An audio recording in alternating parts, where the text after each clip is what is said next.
ചലച്ചിത്ര സംവിധായകൻ ഭരതൻ അനുസ്മരണവും പുരസ്കാര വിതരണവും നടന്നു. ആലപ്പുഴ ചടയൻമുറി ഹാളിലാണ് ചടങ്ങുകൾ നടന്നത്. മലയാള ചലച്ചിത്ര സംവിധായകൻ ഭരതന്റെ 26ാമത് ചരമവാർഷിക അനുസ്മരണമാണ് നടന്നത്. ചലച്ചിത്ര സംവിധായകൻ പോൾസൺ സമ്മേളനം ഉദ്ഘാടനം ചെയ്തു. ആര്യാട് ഭാർഗവൻ അധ്യക്ഷനായി. ചിക്കു ശിവൻ മുഖ്യപ്രഭാഷണം നടത്തി. മാധ്യമപ്രവർത്തകൻ ബി ജോസുകുട്ടി ഭരതൻ അനുസ്മരണം പ്രഭാഷണം നടത്തി. ആർട്ടിസ്റ്റ് ജിനു ജോർജിനാണ് ഭരതൻ സ്മാരക ചിത്രകല പ്രതിഭാ പുരസ്കാരം ലഭിച്ചത്. ഗുരുപൂജ പുരസ്കാര ജേതാക്കളായ അഭയൻ കലവൂർ, പറവൂർ അംബുജാഷൻ എന്നിവരെയും ചടങ്ങിൽ ആദരിച്ചു. Kerala Sabarmati charitable society chairman Raju Pallipparambil, dramatic study centre executive അംഗം ജോസഫ് മാരാരിക്കുളം, കേരള സബർമതി സാംസ്കാരിക വേദി സംസ്ഥാന general secretary Tom Joseph Champakkulam, Gurudayal Maya Krishnan എന്നിവർ പ്രസംഗിച്ചു.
അച്ഛൻ 60 വയസ്സ് കഴിഞ്ഞൊരു പടുവൃത്തൻ എന്ന് പറയുന്നത് അതൊരു 60 വയസ്സെന്ന പടുവൃത്തനാണ്.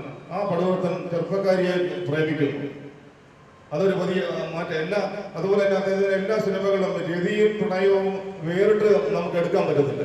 ഒന്ന് രതിയും പ്രണയവും മിക്സഡ്, ഹൈലി സാച്ചുറേറ്റഡ് ആയ ഒരു കാര്യമായിരുന്നു രതിയും പ്രണയവും. അതൊരിക്കൽ പോലും മാറ്റിയെടുക്കാൻ പറ്റാത്ത രീതിയിൽ, അതൊട്ടും സഭ്യതയുടെ അതിർവരമ്പുകൾ ലംഘിക്കാത്ത രീതികളിൽ മലയാള സിനിമയിൽ അവതരിപ്പിക്കാൻ ഭരതൻ സാറിനെ കൊണ്ട് മാത്രമേ കഴിഞ്ഞിട്ടുള്ളൂ എന്ന് എനിക്ക് തോന്നുന്നു. വരും പത്മനാഭൻ സാറിന്റെ കൂടെ ചേർന്നപ്പോഴും ആ ഒരു ബാലന്റെ കൗമാര പാപത്തിന് ഒരു സർപ്പക്കാവ് ബാക്ക്ഗ്രൗണ്ടായ ഒരു കാലഘട്ടത്തിൽ ഇന്ന് അത് ചിത്രീകരിക്കാൻ പറ്റുമോ? അങ്ങനെ ചിത്രീകരിക്കാൻ പറ്റാത്ത ഒരു കാലഘട്ടത്തിൽ അദ്ദേഹം, അതുപോലെ തന്നെ ഏത് സിനിമയ്ക്കും ഈ കോളേജ് കുമാരന്മാർക്കേ കഥയുള്ളൂ, അല്ലെങ്കിൽ എഞ്ചിനീയറിംഗ് കോളേജിലുള്ളവർക്കേ കഥയുള്ളൂ, മെഡിക്കൽ കോളേജിലുള്ളവർക്കേ കഥയുള്ളൂ, അല്ല മറ്റുള്ള സാധാരണക്കാരനായ പെരുപ്പികൾക്കും കഥയുണ്ട്, പറങ്കിമലയ്ക്കും കഥയുണ്ട്, ലോറി ഓടിക്കുന്നവർക്കും കഥയുണ്ട്, വള്ളത്തിൽ പോകുന്നവർക്കും കഥയുണ്ട്.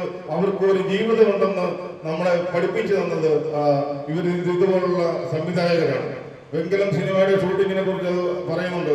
ആ വെങ്കലം സിനിമ ഷൂട്ട് ചെയ്യുമ്പോൾ സ്വാഭാവികമായ ലൈറ്റിൽ ആ ലോഹ ഉരുക്കി വരുന്ന ലൈറ്റ് കിട്ടുന്നത് വരെ അദ്ദേഹം ശ്രമിക്കുന്ന പറയുന്നത്. ആ സ്വാഭാവികമായ ലൈറ്റില് വൈശാലിയിലേക്ക് വരുമ്പോൾ അദ്ദേഹത്തിന് 23 വയസ്സേ ഉള്ളൂ. ആർക്കാ? ബാബു ആന്റണിക്ക്. അത്രയ്ക്ക് ധൈര്യം കാണിച്ച ഒരാളിനെ കാണുമ്പോൾ അദ്ദേഹത്തിന്റെ അഭിനയ ചാതിരി എന്തുണ്ടെന്ന് കണ്ടുപിടിക്കാൻ കഴിവുള്ളൊരു മനുഷ്യനായിരുന്നു.